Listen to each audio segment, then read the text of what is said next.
Hey guys, it's Melanie. Welcome back, or welcome if you are new. I hope you're having a fantastic day. In today's video, I want to share another in-depth candle review, and the scent we're going to be discussing is Kringle Cherry Pie. Now, as of the uploading of this video, Cherry Pie has not actually launched yet. It will be launching on May 22nd, 2025 at noon Eastern Standard Time. There will be a link to where you can find this candle at the very top of the description box here. I will also put my discount code Melanie15. That will save you 15% off of your purchase at Kringle Candles. So if you don't have any rewards to use at the launch, you can use my discount code to save yourself a little bit of extra money. But yeah, I'm really excited to share this candle. I was lucky enough to receive it prior to the launch here, and I have been burning this fragrance nonstop. You guys, this is such a good pie scent. The thing that I think I really appreciate about this particular one is that there is very much an actual pie crust note present in this scent. I feel like a lot of times when it comes to these fruit pie type scents, we get a lot of that fruity filling, but not enough of that beautiful gourmand pie crust. And that is definitely present in this fragrance. So I think this is going to be a huge hit with a lot of you guys. Anyway, let's go ahead and dive in. Per usual, I'll go ahead and read through the scent story, read through the fragrance notes. I will tell you what I actually smell in this particular scent. We'll discuss the strength and the throw, and then of course address any burn issues. Before we get into the video, because I have a feeling that I might get some questions. I usually get questions about my candle accessories, so I'll just kind of tell you guys the accessories that you're looking at here. I wish I could link them, but neither one of these things are still available, at least in this current format here, if you will. So the cloche that you see off to the left is actually something that I purchased on clearance at Michael's, the craft store. I purchased it during an after Christmas sale back in, I think at the end of 2023. I got this cloche with a kind of galvanized metal base, which I immediately tossed because I didn't need that part. I just wanted the pretty glass cloche. I think I got this for like $3. It was the best deal ever because this is a really heavy glass. So I'm pretty sure that I got this for like 90% off. And the pedestal that the candle is sitting on is actually the base for my Pottery Barn Chester Hurricane. This was the smaller of the Chester Hurricanes that was available a couple of years ago. Many of us went ham and bought multiples of this particular product from Pottery Barn because it was being clearanced out. So I did pick up 2 of the large Chester Hurricanes. Both of those are still intact, but I did break the glass portion of the smaller Hurricane here about a year or a year and a half ago. It was devastating. I still can't talk about it. Anyway, I kept the pedestal because it's nice. It's a nice metal piece and there's no reason to toss it. So anyway, that is the candle setup. Let's go ahead and get started by digging into the scent story and the scent description, and then we'll talk about what I actually smell here. The scent story for Cherry Pie reads, an American classic, ripe red cherries, sweet sugar, and a splash of zesty citrus baked in a golden vanilla-infused pastry shell. So our top notes are cherry and pastry. The mid notes are fruit and citrus, and the base is buttery and vanilla. So what do I smell here? First of all, let's discuss the crust. I feel like that is the most important part of this particular fragrance, because while many candle companies get the like fruit portion of the pie spot on, a lot of times they're missing that actual crust note. This is a pie fragrance with a true crust note. You really smell this nice, flaky, buttery, gourmand aspect, which absolutely translates to buttery, flaky crust. And then you smell that juicy, but definitely sweet, almost candy-like cherry filling. It is so authentic, you guys. The cherries that are used in this particular scent are like the really delicious Bing cherries. And it just honestly is so perfectly done in terms of that crust note and the actual filling. It's very buttery, it's very rich, it's incredibly authentic. I think this is probably the most authentic cherry pie scent that I have ever smelled. This, I think, would be an absolutely amazing starting point for Kringle to create a whole pie line. Kringle can do the crust note. They can also do fruity scents really well. It would be so easy for them to come up with a blueberry pie, a coconut cream pie, a strawberry rhubarb pie, a Marionberry pie, just whatever pie you can think of.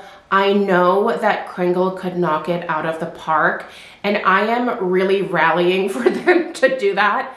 So if you could get into the rally line behind me so that we can basically force them into submission, that'd be great. I'd like to start a petition for Kringle to do an entire pie line because, like I said, I think they can knock it out of the park based on what they have here. They have the starting point, they just need the filling. All you need to do, Kringle, is get your fillings together and then start formulating this pie line. Let me know if you need help with the labels. Like I'm willing to help out if I can get what I want. Totally kidding. But you guys, this is super, super authentic. I don't really smell that hint of citrus that is mentioned in the mid notes. And the only fruit note that I smell here is that delicious Bing cherry filling. This is great. I have no complaints about the fragrance itself. This was perfectly executed and it comes across as a true midsummer cherry pie. I mean, it really does smell edible. So 2 big fat thumbs up for just the fragrance formulation here alone, but let's go ahead and dig into the strength and the throw next. All right, strength and throw have been, I would say, fairly consistent on this one. I think that now that I have reached the halfway point, the fragrance has kind of started leveling out a little bit. It definitely did start just a little bit stronger in terms of strength and throw. I would put the initial strength and throw kind of between a 7 and an 8 for both. And it was fairly consistent for the first several burns with that particular strength and throw. Now that I've reached the official halfway point, I think I would put the strength at more of a solid 7.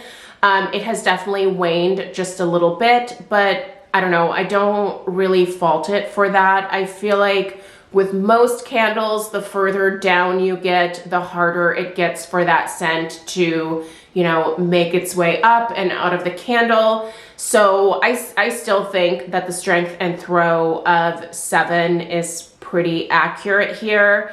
And I think it's pretty fair for a 2-wick candle of this size.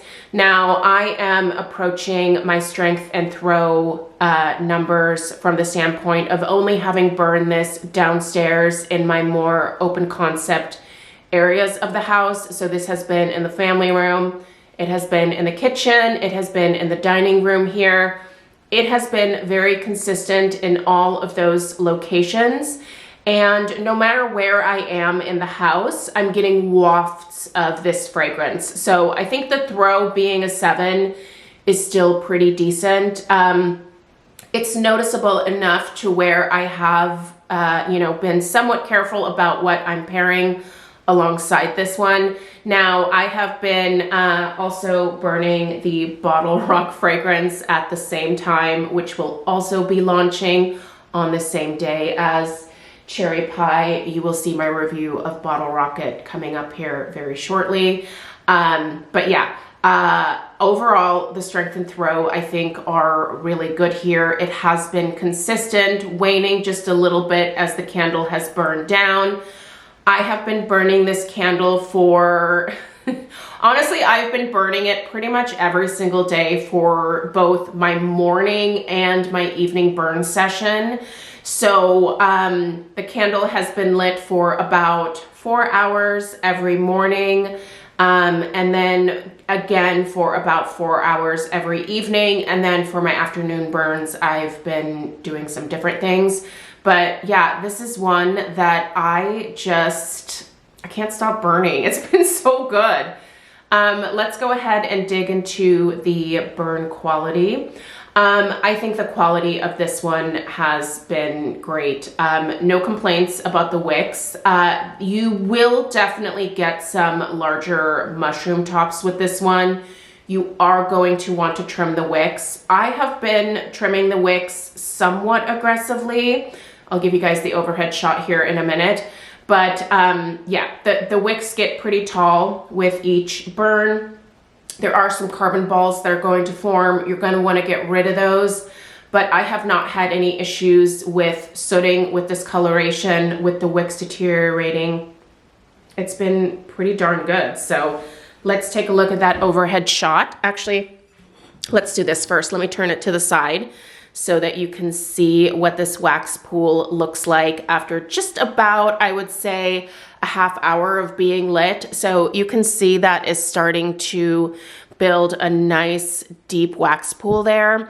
I can see just from my last burn that the last wax pool reached all the way down to here.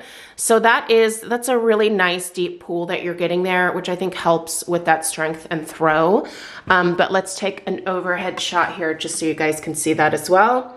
So you can see that really there is not much wax sticking to the sides of the jar at all. Sometimes I'll get a little bit of residue from the soy, but this one is burning incredibly quickly. And it is burning rather fast. I think that probably has to do with the fact that I'm lighting it up 2 times a day.